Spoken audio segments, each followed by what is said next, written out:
other piece of it is this. So yes, I've already shared with you, I was born in Oakland, California. My parents were there, Berkeley in the 60s. I have friends like Eva Patterson. Okay, so I say with all love and warmth that part of the concern also for people who are progressive thinking and liberal-minded, or just progressive thinking in terms of just fix it, is that we all have these posters in our closet that is attached to a stick that we sometimes will card out when we're talking about criminal justice policy and those statistics that you first heard when we opened it up, incarceration. And we run around with these signs, build more schools, less jails.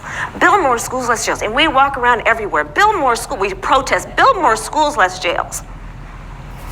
Put money into education, not prisons. There's a fundamental problem with that approach, in my opinion. And it's this. I agree with that conceptually, but you have not addressed the reason I have 3 padlocks on my front door.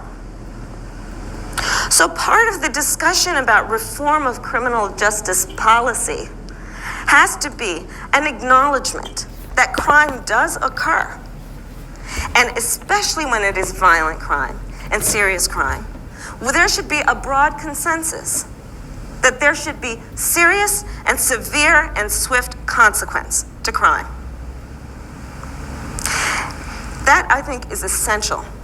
And by the way, when you just break it down, everybody agrees. You know, although I'll tell you a little story, I've got 5 minutes.